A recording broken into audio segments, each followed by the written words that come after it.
Ya pemirsa, Anda masih menyaksikan Rahasia Metafisika, tentunya masih bersama saya dan Kinarto. Nah, kita kali ini akan mengupas tuntas tentang ilmu pelet, bagaimana biar masyarakat Indonesia bisa mendapatkan edukasi, bisa mendapatkan ilmu yang bermanfaat dari pelajaran kita kali ini, dan akan dibongkar tuntas dengan Rahasia Metafisika. Nah, seperti sudah ada SMS masuk nih di layar televisi Anda, bisa langsung segera ditampilkan. Selamat malam, Ki. Ya, aku mau tanya, apa tanda-tandanya orang punya susuk? Gimana cara membuangnya? Saya Mas Edi di Batubara. iya. Cara membuangnya, apa Edi pakai susuk? Kok mau tanya membuangnya? Gini ya Mas Edi ya, tanda-tanda orang pasang susuk itu ya berbagai macam ya. Kalau orang jeli tahu, tapi kalau orang nggak jeli juga nggak ngerti ya. Tapi umumnya tergantung susuknya. Jadi ada karakter orang-orang pasang susuk, mungkin susuknya itu pakai jarum emas, dimasukkan ke sini, atau masukkan sini, atau masukkan sini, ya. Ada pantangannya. Ada orang-orang tertentu yang pasang susuk itu dikasih pantangan tidak diperbolehkan makan sate bersama apa? Susuknya. Tusuk satenya itu nggak boleh ya. Jadi kalau ini ada sate, dia makannya gini, tidak diperbolehkan. Karena dia pakai susuk. Jadi artinya bahwa kalau dia makan begini, susuknya hilang. Karena ini adalah tusuk sate.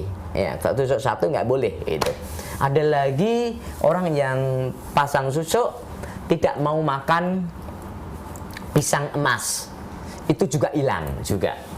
Biasanya kalau orang yang makan pisang emas punya susuk, susuknya hilang karena mungkin masuknya susuk itu tidak lewat sini, lewat kulit. Susuk itu dimasukkan ke dalam pisang emas, dimakan.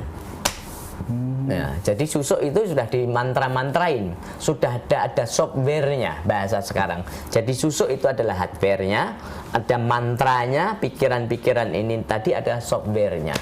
Itu. Ada lagi.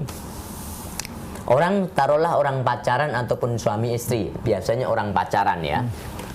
Orang pacaran, pacarnya pergi, nggak balik-balik, ataupun meninggalkan dia.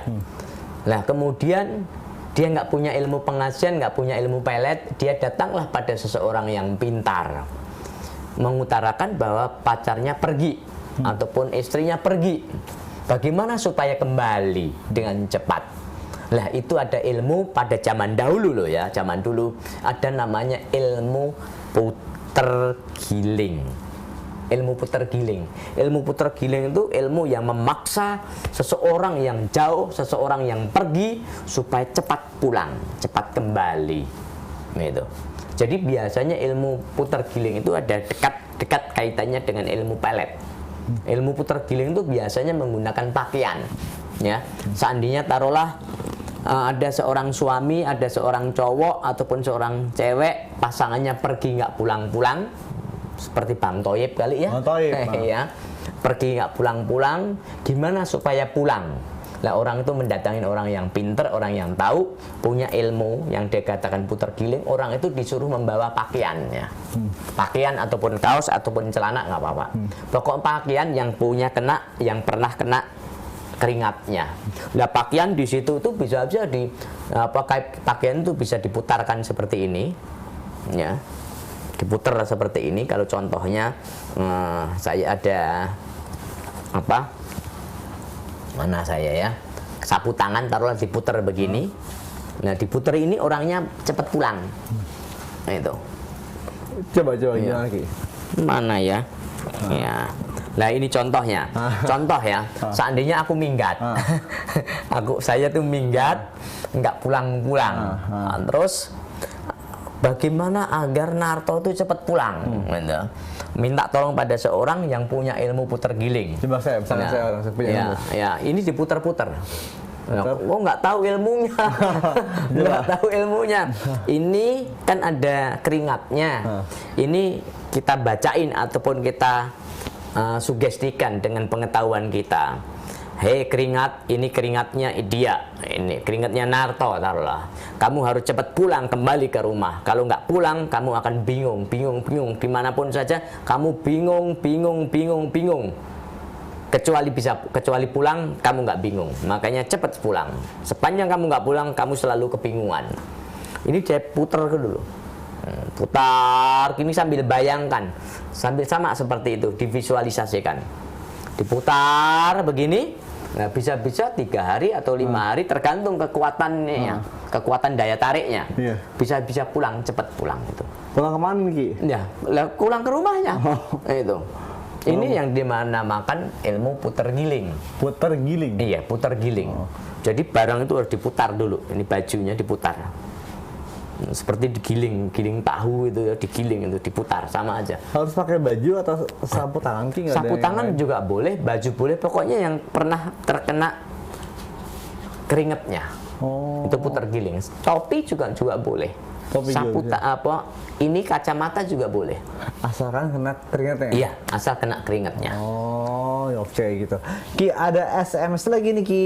Langsung saja kita bacakan. Monggo. Selamat malam, Pak. Saya dari Sulawesi, cuma mau tanya bagaimana cara menghilangkan anak saya yang kena ilmu pelet. Terima kasih. Ini tolong dicantumkan ya nama Anda siapa dan dari mana. Anaknya cowok atau cewek? Nggak jelas, ya. Silahkan kasih tahu, Bu, anaknya cowok ataupun cewek dulu, Bu. Jadi perlakuannya berbeda-beda. Anak yang terkena itu, kena ilmu pelet itu, anggap aja wanita lah ya. Ya.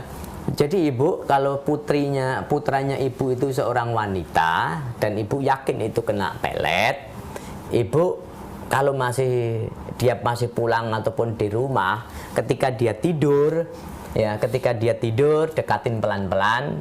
Ibu sebagai seorang ibu bahwa anak yang sedang tidur itu diusap sininya, diusap ke atas saja, diusap ke atas. Itu bisa menghindarkan, Ki? Iya, bisa menghindarkan. Akan lebih bagus lagi. Bagus. Tapi maaf loh Bu ya. Ya. Ibu bisa mengusap wajah putrinya itu. Maaf. Dengan pakaian ibu yang ada keringatnya. Namun alangkah lebih bagus lagi. Maaf loh ya. Tapi ini nggak begitu sopan ya. Pakai celana dalam. Celana dalam ini anti ini usapkan aja ke wajah putranya. Kalau wajahnya sulit sekali ya kakinya aja. Nah, ini sebagai antinya, menghilangkan. Karena bagian di sini ini energi yang bagus lagi. Nah, ini cara menghilangkan seperti itu. Ataupun kalau enggak itu ya dibuatin minum aja, air minumnya didoain, ibu berdoa agar barang siapa yang pernah melakukan ilmu pelet terhadap anak saya bisa menjadi normal. Dan gangguan yang dari luar bisa hilang, bisa kembali lagi. Ibu harus seperti itu. Pertama kali harus ibu berdoa. Ki, tapi ngomong-ngomong, kenapa sih ilmu pelet itu lebih terkenal di Indonesia dibandingkan kayak di Malaysia atau Thailand atau Brunei atau yang lainnya dan sebagainya? Iya. Karena di sana pikiran orang sudah banyak bergeser. Orang di Jakarta juga banyak bergeser.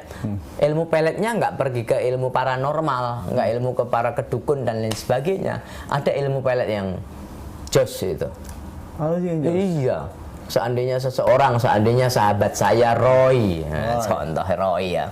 Roy itu mencintai seseorang. Orang itu nolak cintanya sama Roy, ya.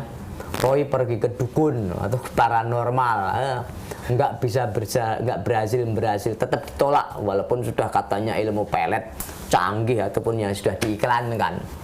Nah, ketika Roy datang ke tempat saya tanya, kamu pakai ilmu pelet apa? Nggak bakal mempan, saya bilang gitu. Cara menggunakannya gimana? Keliru sih. No. Jadi kalau mau melet orang itu harus ada caranya. Saya bilang sama Roy itu. Gimana caranya? Caranya kalau kamu datangin ke rumahnya. Kalau datangin ke rumahnya, saudara berdoanya di depan rumahnya. Pada jam-jam tertentu. Jangan di rumah. Berdoanya di depan rumahnya. Boleh berdiri, boleh duduk. Tapi caranya berdoa gimana? Ya pokoknya berdoa aja. Tapi duduknya di belakang setir Mercedes. Atau di belakang setir Ferrari. Atau apart ya? Iya, saya bolak-balik saya itu, lama-lama ya, hei Mas Roy gitu. Oke, Ki, tahan dikit Ki, nanti kita akan kupas lagi lebih mendalam lagi mengenai ilmu pelet. Jadi pemirsa, saksikan Unders Power of Soul, dan kalau Anda ingin langsung menelpon, bisa langsung menelpon di nomor 021 8591 1755, dan kami akan kembali lagi setelah pariwara yang berikut ini.